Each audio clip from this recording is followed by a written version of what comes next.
Hey y'all, this is Bryce. Welcome to my channel. If you like what you hear, subscribe would be great. But today we're going to be talking about 3 things I wish I knew when I was picking my college major. I'll give you some background on myself. I graduated in 2011 from the University of Michigan with a degree in kinesiology. And let me tell you how much I use that every day.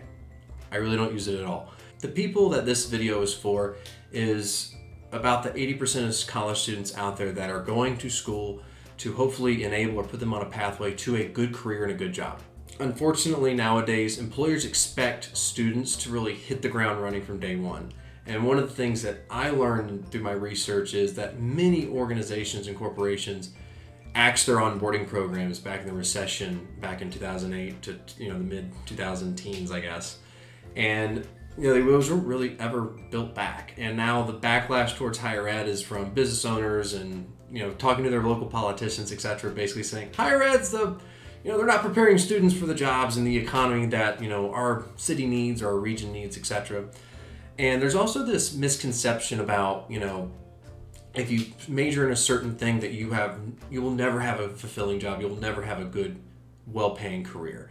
And this is just straight up false information. I want to talk about 3 things that I wish I knew that before I picked my kinesiology major, and really so we can get more value out of your college experience, your educational journey, and when you actually think about careers. So the first thing I wish I could go back in time and tell my 18, 19-year-old self, STEM degrees are not the only degrees that have really good outcomes. It's actually a big misconception that if you major in art history or English or anthropology or something like that, that you're not ever going to be valuable to industry or the economy. That's completely blows my mind when I hear this repeated on Reddit and these other kind of social forums. It's just, A, it's really elitist, and B, it's just not true.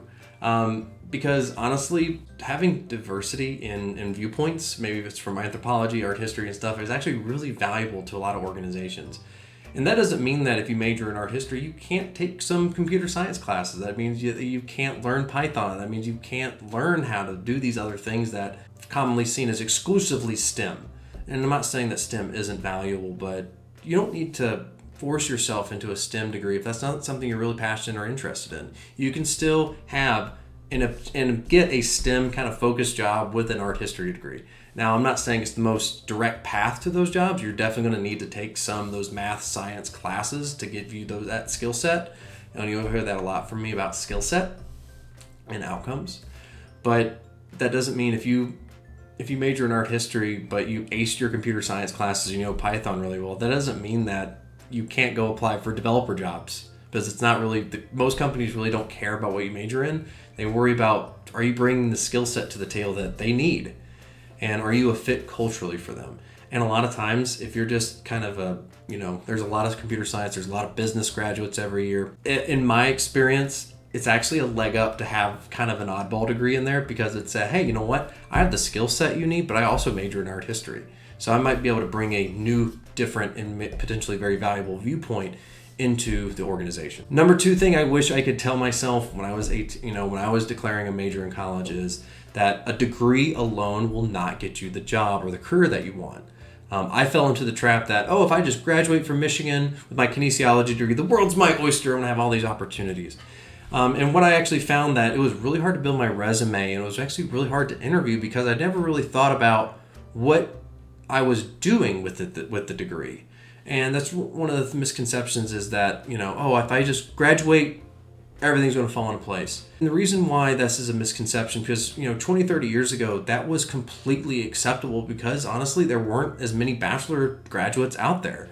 And nowadays, there's more college graduates than ever, both new and unemployed. Having a bachelor's degree isn't the leg up that it used to be. And one of the things that I always like to tell people is just because you graduated doesn't mean that you can every company is going to beat down your door to hire you. A degree alone, now for some degrees, all you need to do is graduate. So for instance, nursing. Nursing had a lot of regulation in it, and if you graduate with a nurse, you've actually have work experience built into that program. You have your licensing exams, all that fun stuff are, for the most part, built into that program. So that for graduating in that case, yeah, you will probably get a job on that degree alone. But notice something, it's not just a degree, it's actually a licensing exam. You're going to have clinical rotations in there, etc. But for a vast majority of students, they're not going to have a very regulated experience or very kind of one-to-one linear kind of degree to job. So for instance, if you're, again, going back to art history, English, anthropology, these women's and gender studies, these degrees that are commonly seen as just a waste of time and money, which is just hurts my soul a little bit every time I hear that. It's not about your degree. It's about the skill set you're bringing to the table. Because you know what? As somebody that has interviewed a lot of people, that has also been interviewed for different types of jobs, they want to hear about your experiences. They want to know what makes you you and why you're a good fit for that job. And a lot of time, just saying that you majored in a certain subject does not satisfy that question, not even close. Because one of the things that companies are really asking from higher ed more commonly is that we want people that can hit the ground running from day one. But when we think about when we think about majoring in something, think about your pathway within that degree. And what I mean by that is think about what educational experiences are you going to get? What kind of internships are going to be open to you? You know, are you going to be able to take classes that might not be part of the major? So for instance, if you're really interested in art history, can you fit in that, maybe that advanced calculus class that might help you get a leg up? Or, hey, maybe can you get that intro to comp sci in your freshman, sophomore year? Because when we think about applying for a job and even building a resume and even picking classes, think about the skills you're acquiring in those classes and not just the subject matter. Because a lot of times, just because you have a computer science degree doesn't mean that you're a computer science expert. This means you met the requirements to get that piece of paper. And that's why you see a lot of project-based learning coming about, is because it gives students that tangible example. They can go tell employers and different hiring and interested parties about how they can help that party or that employer with that certain job they're trying to fill. The third thing that I wish I knew when I was, and you've probably already heard it a little bit before, is your classes matter more than your degree. Because again, at the end of the day, a degree is just a piece of paper that says you've met the requirements to get this, to say that you're an X major or whatever. And one of the things that I think is lost in the shuffle a lot is that I've done a lot of research both for organizations and for myself around data analytics. There is a lot of different flavors of data analytics out there. Some people like SAS, some people like Python, some people like R. Like one of my buddies' companies just swears off R. They do not like R at all. So if you go to a program that's heavily R, you're probably not going to be the best fit for that organization that my buddy works for.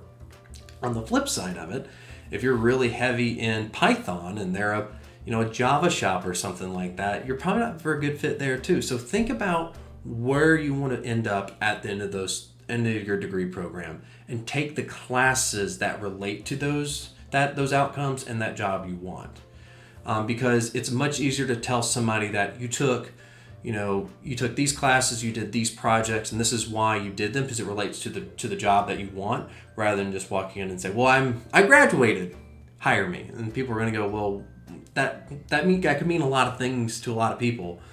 How exactly can you help us with our opening? How can you help us fill the need that we have within our organization? Just to recap, number one, STEM degrees are not the only degrees that have good, fulfilling, well-paying outcomes.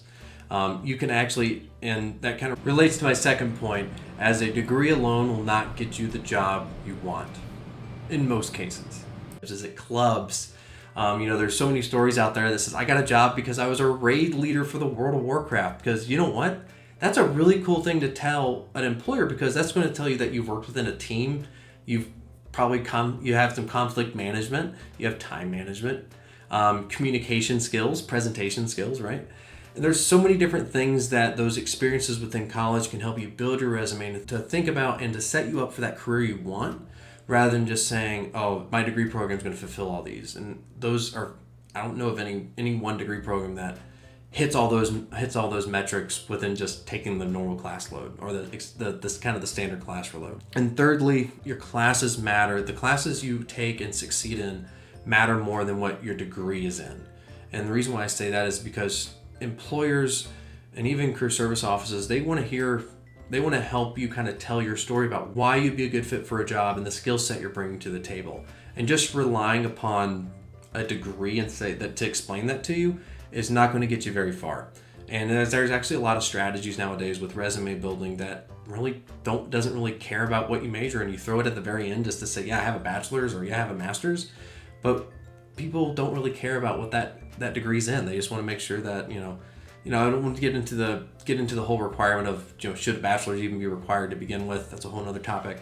But when we think about this, picking a major, the bottom line is educational experience is going to be a lot more valuable than what that piece of paper at the end of it says. Make the most of your time in college. I would love to go back in time and change so many things about my time in college, but you can't. But you know what? Hopefully this is some information you might find valuable. And please don't feel pressured to major in something that you're not passionate about. Look, this is all opinion, of course, but I can tell you from my 3 years of experience as a consultant for higher ed, these are the 3 things that I wish I could go back and tell my 18, 19-year-old self. So if you like what you hear, I would appreciate a subscribe. Let's get this channel off the ground. Hopefully help some more people out there. Thanks, and we'll see you next time.